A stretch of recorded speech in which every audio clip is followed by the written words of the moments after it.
In the 1980s, there was a breed of racing cars so dangerous, so volatile, and so incredibly fast that the world eventually had to ban them from existence. These weren't just vehicles. They were 600 horsepower experiments in raw physics that weighed less than a modern city car, hurtling through narrow corridors of human bodies at 200 kilometers per hour. There were no speed caps, no safety margins, and absolutely no second chances. It was a time when engineering outpaced human reaction speed, turning the world's most beautiful landscapes into zones of controlled chaos. Imagine a machine that could hit 60 miles per hour on loose gravel faster than a modern supercar can on dry asphalt, driven by men who knew that every corner could be their last. This wasn't just it was a lethal gamble where the stakes were life and death, and the house eventually won. We are diving into the rise and the violent fall of Group B, rally the fastest, loudest, and deadliest era in the history of racing, to understand how the world's most exciting sport became too dangerous to exist. Would you like me to continue with the first full chapter, why Group B was created, focusing on how the loose regulations set the stage for this disaster? The year 1982 marked a pivotal and arguably reckless turning point in the history of competitive driving, a moment when the governing bodies of motorsport decided to tear up the traditional rulebook and start from a blank slate. Before this era, rallying was a rugged but somewhat predictable affair, dominated by cars that were clearly derived from the vehicles you could find in a local dealership. But the FIA, the organization that holds the reins of world racing, wanted something more. They were hungry for a spectacle that would rival the prestige of Formula One and capture the imagination of a global audience. They wanted speed that would defy belief and manufacturers that would push the limits of what was technologically possible. Thus, Group B was born. It was a category designed with a philosophy that was as exhilarating as it was inherently terrifying. Minimal restrictions and maximum freedom. It was the birth of a world where the only real limit was how much risk a driver was willing to take, and how much power a machine could produce before it tore itself apart. At the heart of these new regulations was the requirement that changed the DNA of the sport forever. For a manufacturer to enter a car into Group B, they only had to produce 200 units of that vehicle for the road. In the world of mass production, 200 is a microscopic number. This was the loophole that broke the dam. It meant that companies like Audi, Lancia, and Peugeot were no longer building enhanced versions of family cars. They were building purpose-built, space-age racing prototypes and then barely making enough street-legal versions to satisfy the legal requirements. These homologation specials were often barely drivable on public roads, serving only as a thin veil for the monsters that would roar through the rally stages. The message from the regulators to the manufacturers was crystal clear: do whatever you want. There was no cap on engine power, no restrictions on the materials used for the bodywork, and the weight limits were set so low that they were almost an invitation to sacrifice safety for the sake of a few saved grams. The engineers took this invitation and ran with it into the realm of the extreme. They began experimenting with exotic materials like magnesium, Kevlar, and carbon fiber long before these were standard in the automotive world. These cars were becoming lighter than a modern subcompact, yet they were being fitted with engines that produced 4.5 and eventually over 600 horsepower. But it wasn't just about the raw numbers, it was about the philosophy of the design. Group B was not designed for safety, nor was it designed for longevity. It was designed for the ultimate spectacle. The FIA wanted the fastest cars on the planet to be seen flying through forests and over mountain passes, and the manufacturers were more than happy to oblige if it meant their brand would be associated with such raw, unadulterated power. This was a time when the race for manufacturer prestige overrode any concerns about the physics of a crash or the survival of a driver. The lack of a power limit meant that the era of the turbocharger had truly arrived in its most violent form. In the early 80s, turbo technology was still a blunt instrument. It provided a massive sudden surge of power that was often difficult to predict and even harder to control. When a driver stepped on the gas, there would be a moment of agonizing silence as the turbo spooled up, followed by a literal explosion of force that would kick the car forward with the violence of a rocket launch. Because the rules allowed for a limited boost, the engines became ticking time bombs.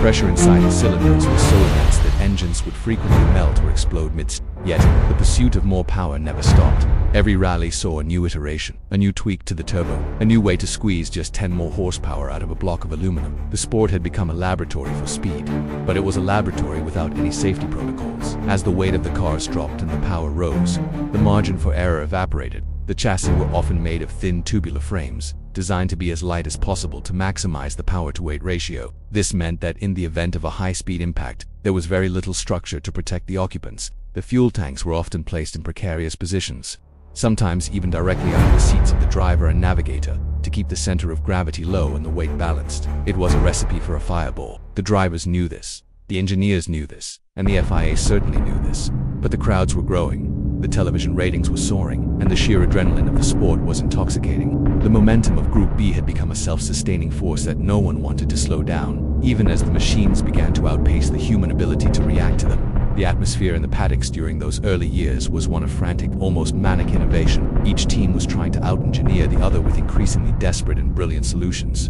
Audi had shocked the world with the Quattro, proving that four-wheel drive was the only way to harness such massive power on loose surfaces.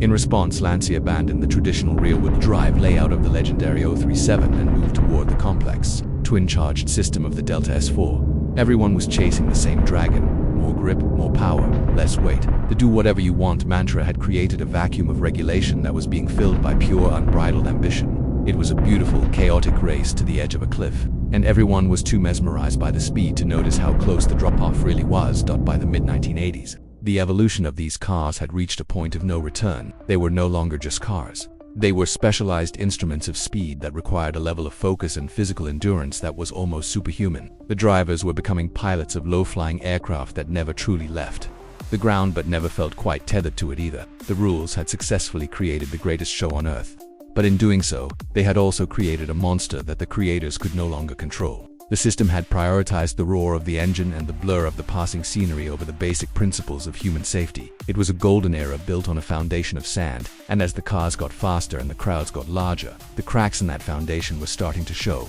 Group B was a masterpiece of engineering, but it was also a warning that when you remove all the boundaries, you eventually lose sight of the horizon. The transition from regulation to reality manifested in a fleet of machines that looked less like cars and more like nightmares forged in a wind tunnel. By the mid-1980s, the monsters of Group B had arrived, and they were unlike anything the world had ever seen on four wheels. Leading this pack of mechanical predators was the Audi Quattro S1, a car that had redefined the very concept of traction. In its final evolution, the S1 E2 was a brutalist masterpiece of wings and vents, designed to force the car into the earth as it fought to stay grounded under the weight of its own massive power. The sound of its turbocharged 5-cylinder engine was a haunting, metallic scream that could be heard miles before the car ever appeared in view. It didn't just drive through the stages, it conquered them. Its massive front spoiler acting like a plow, and its rear wing looking like something stolen from a fighter jet. But the S1 was more than just an aesthetic terror. It was a testament to the fact that four-wheel drive was no longer an option, it was a necessity for survival in a world where 6 horsepower was becoming the baseline while Audi was perfecting the art of the sledgehammer. Lancia was crafting a different kind of terror with the Delta S4.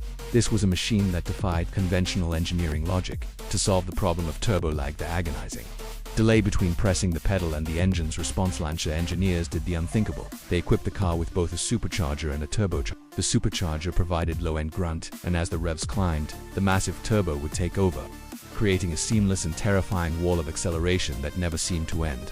The S4 was a skeleton of chromium molybdenum steel tubes covered by a skin of carbon fiber and Kevlar that was so thin it would flex under the touch of a human hand. There was no real cabin to speak of, just a cramped, hot space filled with the smell of high-octane fuel, and the deafening roar of a mid-mounted engine sitting inches behind the driver's head. To sit in an S4 was to sit inside a bomb that was constantly being detonated in a controlled sequence.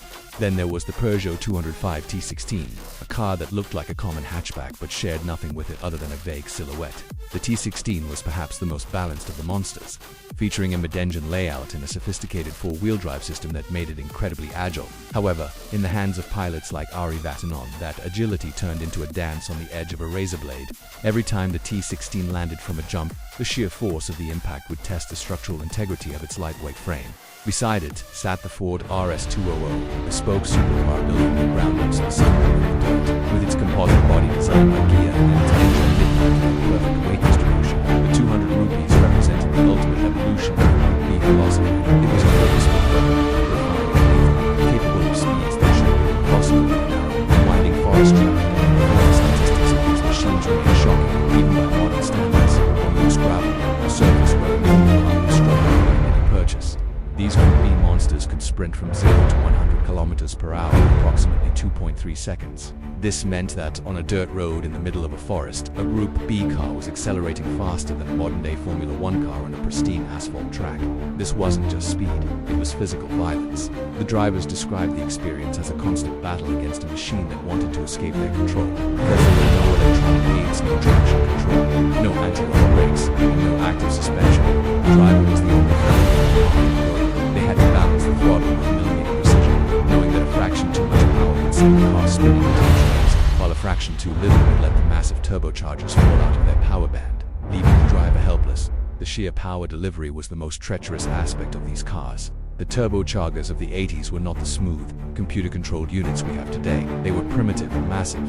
When the boost finally hit, it didn't come in a wave. It came like a physical blow to the back of the head. Drivers had to learn to anticipate the power, flooring the accelerator seconds before they actually needed the speed, waiting for the engine to catch up to their intent. This required a level of mental processing and hand-eye coordination that pushed the limits of human biology. They were wrestling with steering wheels that kicked back with enough force to break wrists, and pedals that required immense pressure to operate, all while being shaken violently by a suspension system that was struggling to cope with the sheer velocity of the car over uneven terrain. The construction of these cars was equally terrifying. In the desperate pursuit of weight savings, safety was often treated as an afterthought. The bodywork was made of flammable composites, and the fuel tanks were frequently positioned in high-risk areas to optimize the car's balance. In some cases, the chassis was little more than a collection of thin tubes that offered almost no protection in a roll or a side impact.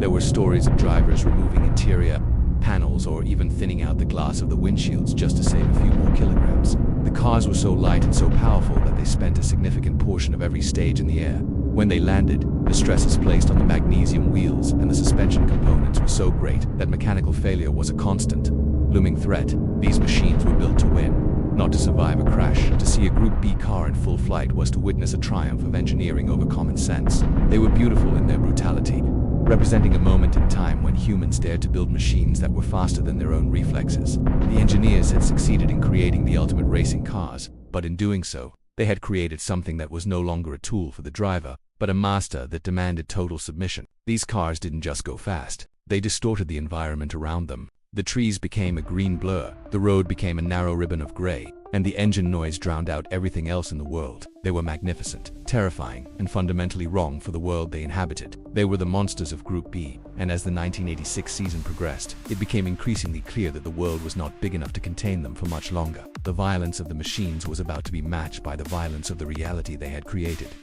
The atmosphere surrounding the rally stages of the mid-1980s had shifted from sporting excitement into something resembling a fever dream or a Roman Colosseum. As the cars grew more monstrous, the crowds grew more delusional. Tens of thousands of people would flock to the mountains of Portugal, the forests of Finland, and the narrow passes of the Italian Alps, not to watch from behind safety barriers, but to stand directly in the line of fire. There were no fences, no marshals with the power to hold back the tide of humanity, and no sense of self-preservation. Fans would stand in the middle of the road, forming a human canyon, and they would only part at the very last microsecond as a 600-horsepower Audi or Lancia screamed toward them at 120 miles per hour. It was a terrifying game of chicken played with a 3,000-pound hammer. To the drivers, the road had vanished. They were steering through a shifting sea of colorful jackets and waving arms, trusting that the crowd would move in time. This era created a psychological pressure on the drivers that is almost impossible to comprehend today. Walter Ruel, one of the greatest legends of the sport, once described the experience as driving through a tunnel of people where you couldn't see the corners, only the gaps that opened up as the fans scrambled away. Some spectators took the insanity even further, trying to touch the cars as they flew past. It wasn't uncommon for mechanics to find severed human fingers in the air intakes or stuck to the rear wings of the cars. When they returned to the service park, the madness had reached a point where the spectators felt invincible, and the drivers felt like executioners in waiting. The spectacle the FIA had dreamed of had mutated into a blood sport where the margin between a legendary drift and a mass casualty. The event was measured in centimeters. The breaking point arrived in 1986 at the Rally de Portugal. Joaquim Santos, a local hero driving a Ford RS200, came over a crest to find the road completely blocked by spectators. In a desperate attempt to avoid hitting the people in front of him, he swerved, lost control on the treacherous asphalt, and plowed into the dense crowd lined up on the side of the road. The result was a scene of absolute carnage. 3 people were killed instantly, a 4th died later, and dozens more were left with horrific injuries. For the first time, the top professional drivers stood together and refused to continue the race. They realized that they were no longer athletes. They were participants in a circus that had lost its mind. Yet, despite the tragedy in Portugal, the season moved forward.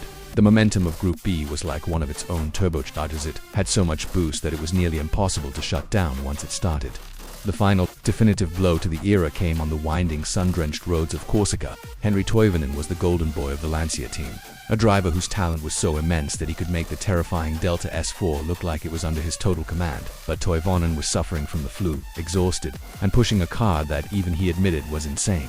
During the Tour de Corse, while leading the rally, Toivonen's Lancia inexplicably left the road in a tight left-hand corner. The car plunged down a steep hill and slammed into the trees. In an instant, the fuel tanks, which were unprotected and located directly under the seats, ruptured because the car's chassis was made of magnesium and its body of flammable Kevlar. The S4 didn't just catch fire, it incinerated. There were no skid marks, no witnesses, and no chance of escape. By the time rescuers reached the site, all that remained was the black, skeletal frame of the car. Toivonen and his co-driver Sergio Quattro were gone. The death of Toivonen sent a shockwave through the world that could not be ignored. It wasn't just that a driver had died, it was the realization that the cars had evolved into something that humans were not biologically equipped to handle. The machines were now so fast that if something went wrong, a mechanical failure, a momentary lapse in concentration, or a stray spectator, the result was almost always fatal. The drivers were operating at a heart rate of nearly 200 beats per minute for hours on end, wrestling with machines that lacked the most basic modern safety features. The tragedy in Corsica proved that the death zone wasn't just a metaphor, it was the reality of every single kilometer of the Group B stage. The cars had become more than just dangerous, they had become uncontrollable. Following the crash, the silence in the rally community was deafening. The bravest men in the world, the ones who had spent years taming these monsters, finally looked at each other and acknowledged the truth. The sport had crossed a line. It was no longer about who was the best driver. It was about who would be the next to die. The engineering had stripped away the sports soul and replaced it with a grim, mechanical indifference to human life. The FIA, facing immense pressure and the weight of its own failed regulations, finally had to face the monster it had created. The era of speed without permission had claimed its final victims, and the realization was sinking in that, if Group B wasn't stopped immediately, there wouldn't be anyone left to drive the cars, or anyone left to watch them. The 1986 season continued in a ghost-like state, but the heart of the competition was broken. Every driver who climbed back into a cockpit did so with the image of Toivonen's burning Lancia in the back of their mind. The atmosphere of controlled chaos had officially lost its controlled element. It was a period of mourning disguised as a race. The world had seen what happens when you give engineers a blank check and tell them to ignore the limits of the human body. As the cars roared through the final stages of that year, the sounds of their engines felt less like a celebration of power and more like a funeral march for an era that had simply gone too far. The cars had outrun their own right to exist. The decision fell like a guillotine blade. Within hours of the smoke clearing from the ravines of Corsica, Jean-Marie Ballister, the iron-fisted president of the FIA, made an announcement that would freeze the automotive world in its tracks. Group B was dead, effective at the end of the 1986 season. These machines, the fastest, most technologically advanced racing cars ever conceived, were banned from international competition. There would be no transition period, no compromise, and no second chances. The era of the monsters was being erased from the future of the sport as quickly as it had been created. It was an unprecedented move in the history of motor, a total surrender by a governing body that finally admitted it had lost control of the fire it had sparked. The reaction within the paddocks was a complex, haunting mixture of shock, grief, and a profound, silent relief. For the engineers, the ban was a devastating blow. In the secret workshops of Audi, Peugeot, and Lancia, millions of dollars and countless hours of human ingenuity were suddenly rendered worthless. Teams were already testing the next generation, the Group S prototypes, which were designed to be even more radical, with space-frame chassis and power outputs rumored to be approaching 800 horsepower. These cars, some of the most advanced pieces of machinery on the planet, were destined to go from the test track to the museum without ever seeing a single competitive mile. To the men who had spent their lives pushing the boundaries of physics, the ban felt like a betrayal of progress. They had done exactly what they were asked to do. They had built the impossible, and now they were being punished for their success. However, for the drivers, the sentiment was far more nuanced. While they were the heroes of this era, they were also its most vulnerable subjects. Many of the top pilots greeted the news with a heavy heart, mourning the loss of the most challenging and exhilarating machines they would ever drive. But they also spoke of a weight being lifted. They had spent the last 4 years living on a knife's edge, waking up every morning knowing that a single mechanical failure or a patch of oil on the road meant a fiery end. The ban didn't just stop the racing, it stopped the mounting tally of funerals. It was a recognition that the human brain and the human nervous system had reached their limit. The cars could go faster, but the men inside them could not. The automotive industry was left in a state of paralysis. Companies that had built their entire marketing identity around the win on Sunday, sell on Monday philosophy of Group B, suddenly had no platform for their flagship technology. The brutal, wedge-shaped icons of the 80s were suddenly outcasts. Lancia, who had just perfected the twin-charge engine, and Audi, the pioneers of the Quattro system, had to pivot toward a new, much more restrictive set of rules known as Group A.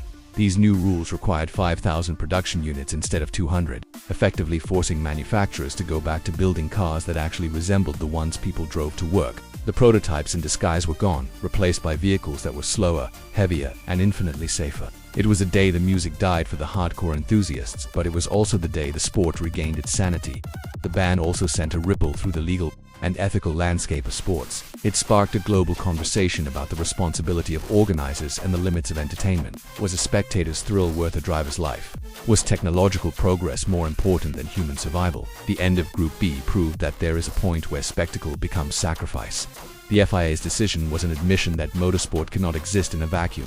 It must be tethered to the reality of human frailty. The cars had crossed a line into a realm where they were no longer tools for sport, but weapons of mass destruction that happened to have four wheels. In the final races of 1986, a strange atmosphere hung over the rally world. The cars were still fast, the exhausts still spat flames, and the turbos still whistled with a menacing intensity.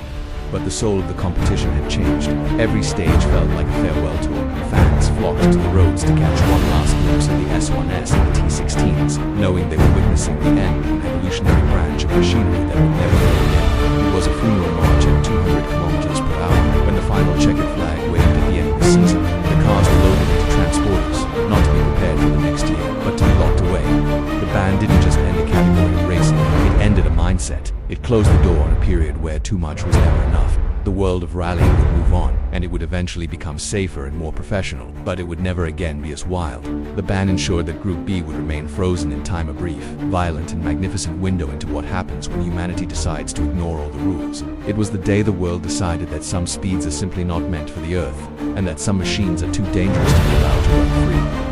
Today, the monsters of Group B are silent, resting behind velvet ropes and climate-controlled museums or appearing as ghost-like legends at vintage festivals. They are no longer allowed to scream through the forests or tear up the mountain passes of Europe. Modern WRC cars are, by many technical metrics, faster over a full stage thanks to advanced suspension, sophisticated tires, and computer-controlled electronics. They are marvels of safety, designed to protect the driver even in the most horrific impacts. Yet, despite the efficiency of the modern era, the world has never forgotten Group B. It remains the Mount Everest of motorsport, a peak that was reached, found to be too treacherous for human life, and ultimately abandoned. It stands as a testament to a specific moment in time when engineering bravery surpassed moral caution, and when the roar of an engine was loud enough to drown out the voice of reason. The legacy of Group B is a haunting reminder that technology can outrun responsibility. It proved that if you remove all the boundaries, you don't just find the limit, you crash through it. The drivers who survive that era are looked upon as more than just racers. They are seen as pilots who successfully returned from a mission that was never supposed to be possible. They proved something uncomfortable about the human spirit. Our endless desire to go faster, even when we know the price is the very life we are trying to accelerate. The cars were banned not because they were failures, but because they were too successful. They were too fast for our roads, too violent for our bodies, and too dangerous for our world. They're a reminder that some eras aren't remembered for the trophies won, but for the survival of those who dared to participate. Group B didn't end because it was boring. It ended because it was unstoppable. It showed us exactly what happens when engineering moves faster than the value of human life. And perhaps that is why we are still obsessed with it decades later. We don't look back at it as a golden age of glory, but as a visceral, high-octane warning from the past. It was a time when the machines were truly in control, and we were just trying to hang on for the ride. If you enjoy these deep dives into the stories of machines that went too far, about innovation that ignored the limits, and the heavy price that comes with breaking the rules, make sure to like this video and subscribe to the channel. We are dedicated to bringing you the most intense stories from the intersection of human ambition and mechanical power. What do you think? Was the FIA right to kill Group B so suddenly, or should they have tried to fix it? And which of these mechanical monsters is your favorite, even knowing how dangerous they were? Let me know your thoughts in the comments below. I read every single one of them, because in the end, some stories aren't meant to be forgotten, they are meant to be a lesson for the future. Thank you for watching, and stay tuned for the next journey into the limits of speed.